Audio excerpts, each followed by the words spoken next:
All right, guys, focus back. Let's focus back. They'll announce in a minute. All right, so we said then how many people out of 60 then would prefer to watch their movie at home instead of go to the theater? 9. 33. And remember, only use that percentage sign if they're actually asking what is the percent, or you're showing it's out of 100. All right, now on 3, this is where you probably did need to use your proportion, okay? Did everybody use that anchor chart that I put on Canvas too to help you with the steps in case you forgot?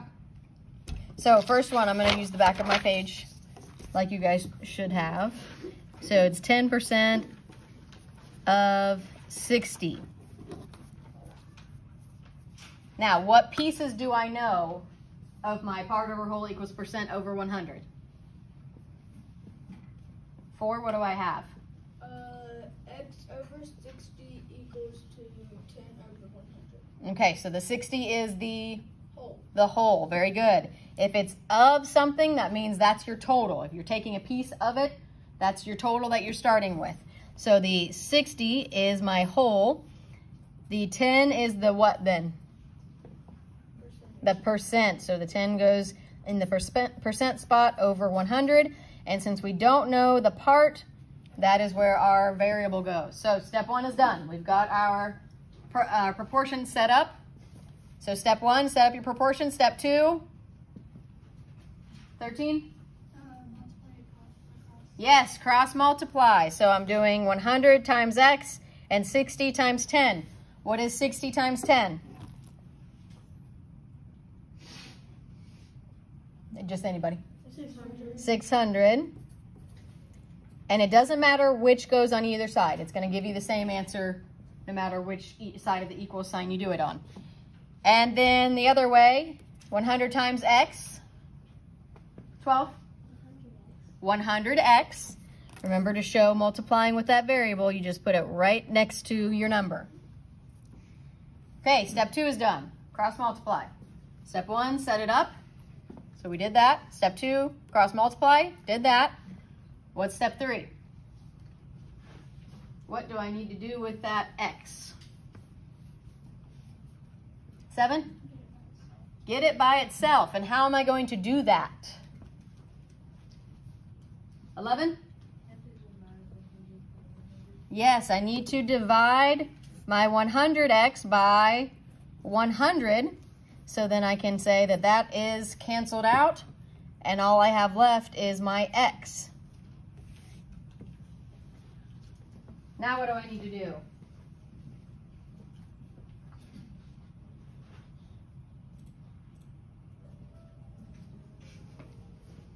$13.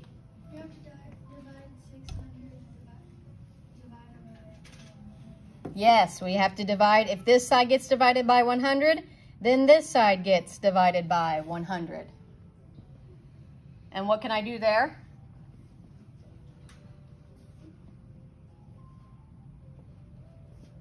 3, what can I do with that? What's the fraction bar tell me to do? Divide, but what can I do with those zeros to make it easier on myself?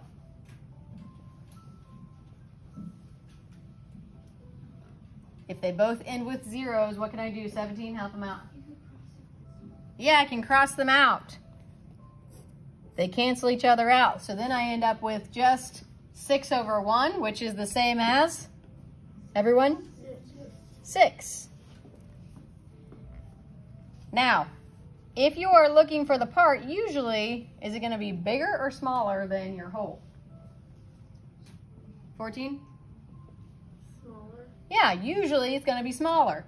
Every once in a while, if you have something that's over 100%, like if you get extra credit on your test or something like that, then your part might be higher than your whole. But most of the time, your part is going to be smaller than your whole. So we get 6, and that is smaller than 60. So most likely we're right. Or we can plug that into our problem here and see then if it's equivalent. So you would have to do steps in between there to figure out Like we said, can we go straight from 60 to 100? No, so we need to do a step in between, right? What could I do in between there? What could I do to the 60 to get it to something that I could then go to 100?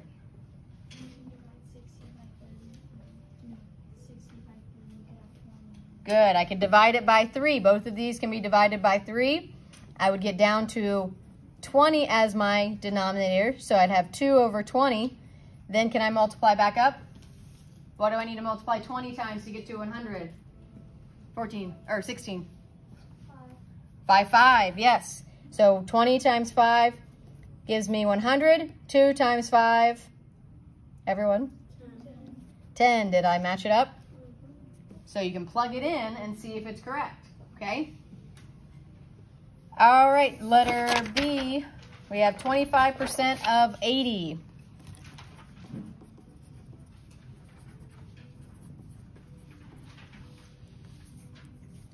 Okay, step 1, build our proportion. What are the pieces that I have? What do I have? 7? I have the percent. Oops. That should not be there. I have the percent and what? The whole. Yes. If it's of something, that's the whole, usually. So how would I fill my percent then? Part over whole equals percent over 100. Where are those pieces going to fill in?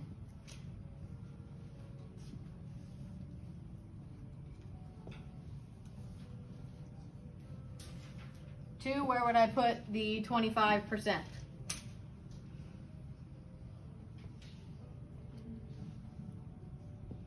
the left side. 25 is the what? No, look, it's got a label on it even.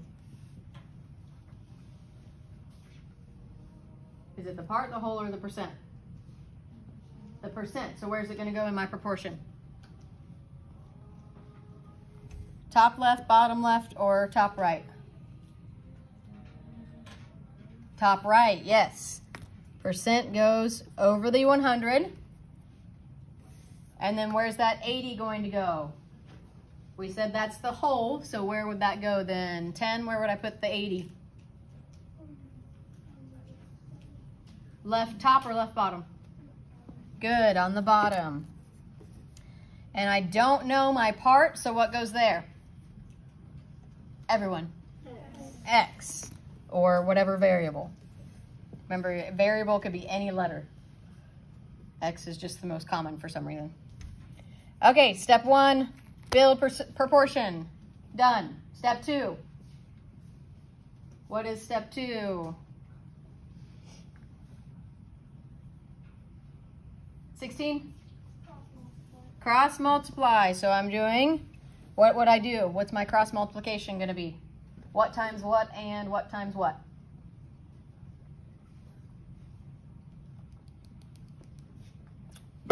Six, what is my cross multiplying going to be?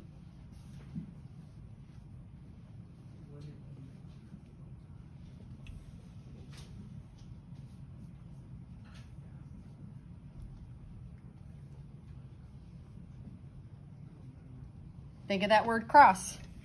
You're looking at cross the numerator times that denominator, and then this numerator times that denominator. So what would I be multiplying then? 80 times 25, and what's the other set? 100 times x. Good. So 80 times 25. Do you guys know the trick with if you're multiplying by a number that ends with 0? What you can do with that 0? 13. I can take it off, or what I call it like hanging it off the side.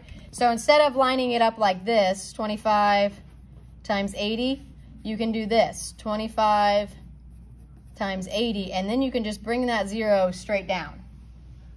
So you can take it off and then add it back on the end, or I do what I call hanging it off the side, and then you just bring it straight down, and then just multiply only with your 8. So it just saves you that step instead of going, okay, 0 times 5 is 0, 0 times 2 is 0, and having a row of zeros, and then having your row times 8, it just saves you that extra little bit of step there. So you can hang your 0 off the end, or if it's 800, you could have another 0 and hang both the zeros off. So then you just do your multiplication like normal. So 8 times 5, 40, carry my 4. 8 times 2, plus 4, 20. So what is 80 times 25? 2,000. Good. So I can put that here. Equals, that's my first set of cross multiplying. My next set, but you can put that away. Focus. What's going to go on the other side of my equal sign? 12? 100x. So step 2 is done. I've done my cross multiplying. Step 3. 10? Good, and how am I going to do that? Multiply, divide, good. It's being multiplied right now, so I need to divide it by itself. So then that 100 is gone, and the x is alone. Then what do I need to do?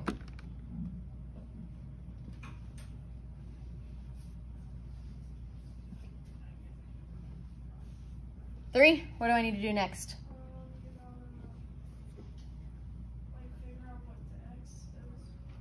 How do I do that? If I did this on this side, what do I need to do over here?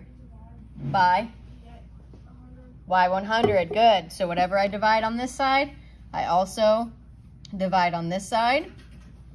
So since it was 100, then I put it under there. What can I do with those zeros for? Cross it out. How many can I cross out? 2. 2.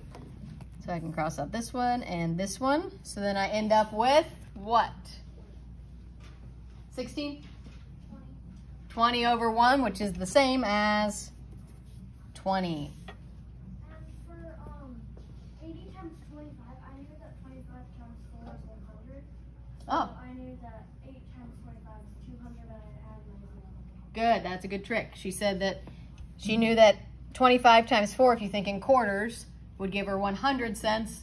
So then times 8 would just double that to be 200 cents, and then she added on her extra 0. Good, now we can double check this.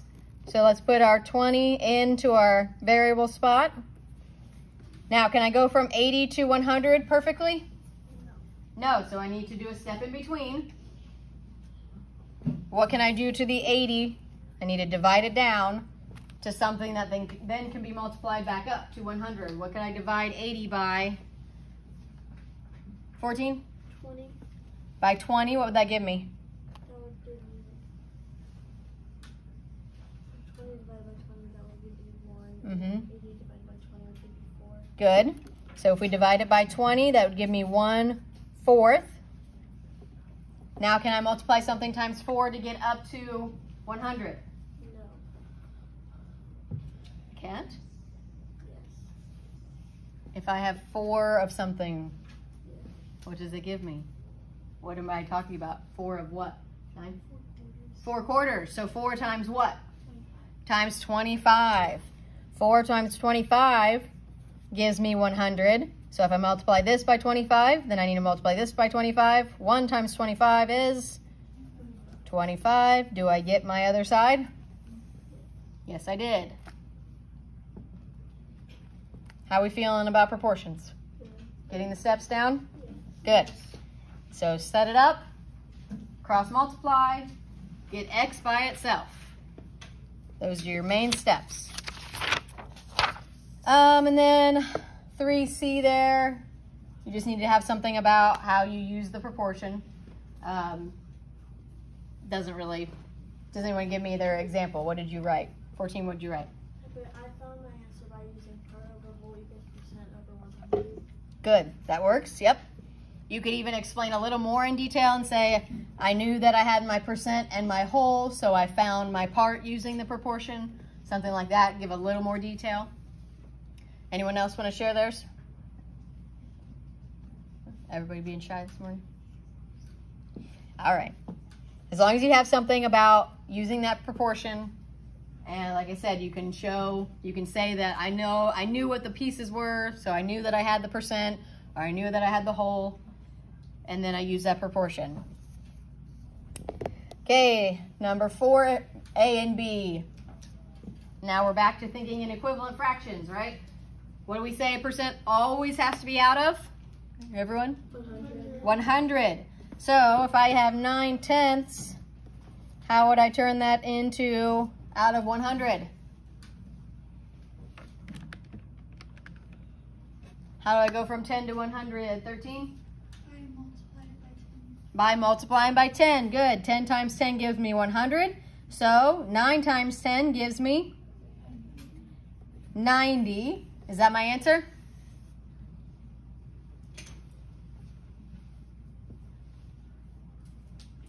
$14, is that my answer? No, you have to put in a percent. So good. Off the 100. Yes, it doesn't say find the equivalent fraction. It says write it as a percent. So what if I have 90 over 100, then what is my percent? 12? 90%. Very good. Letter B, we have 2/5. How am I going to make fifths go to 100ths?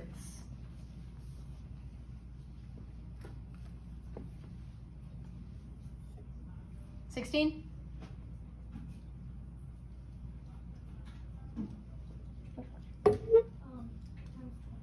Times 20, good. So 5 times 20 gives me 100. So 2 times 20 gives me 40. So my percentage is 17? 40%. Very good.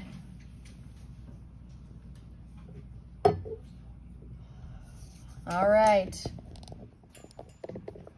Overall percentages, are we feeling pretty good here? Feeling better about the proportions? The equivalent fractions should be pretty easy because we've been doing that for most of this year.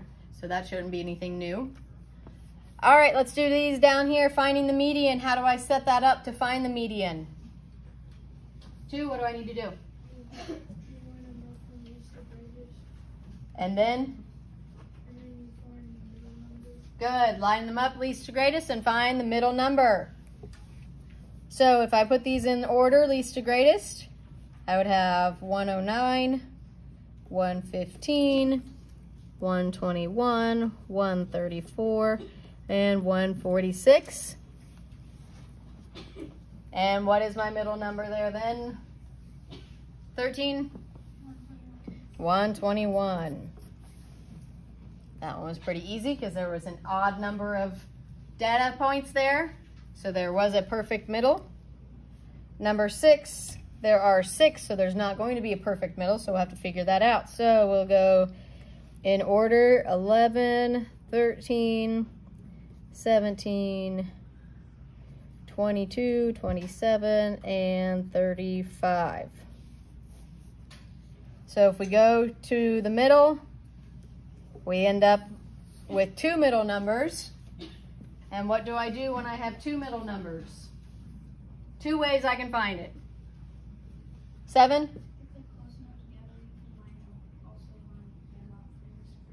Right, if they're close enough together, like if it was like 19 and 21 or something like that, you can easily just think about the middle in between there.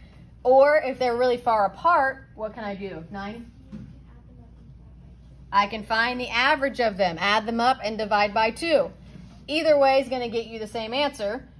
On this one, we have 17 and 22. So not super far apart, but also a little bit farther apart than I feel like writing out. So what, if I add those together, what do I get? 4? 39. 39. If I divide that by 2, am I going to get an even answer? If it ends with a 9, will I get a perfect even answer? No, so you got to think about that you're not going to have, you're going to have something left over, right? So 2 into 3, once, subtract, bring down. 2 into 19.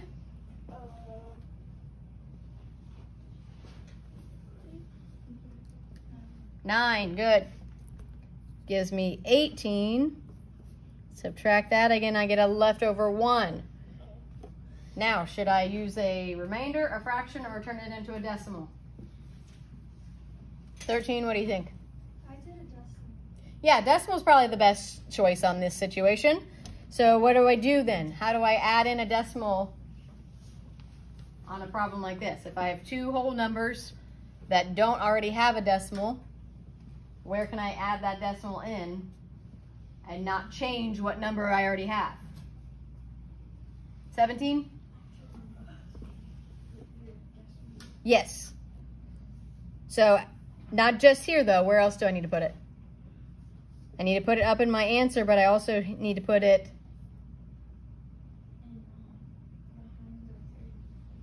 yes, behind the 39. So remember, if you have a whole number, the only place you can put a decimal without changing that number is after your last whole number. So after your ones place. If you put it here, then you change it to 3.9. If you put it here, you change it to, excuse me, 39 hundredths. So this is the only place you can put it that doesn't change what that number actually is. So I put my decimals up and down, and then what do I need to do? 13? Add a 0 and bring it down. Now I have 2 into 10. Everyone? 5 times. Gives me exactly 10, so I know I am finished. So what is my median of that set? 4? 19.5, 19 and 5/10, 19 and a half. All the same. All right, go ahead and put a nice big CT on that so you know it's checked together. Keep that in your math folder in your binder so you keep it as a reference sheet to remind yourself if you need to look back at our proportions. You have that nice work there to look back at.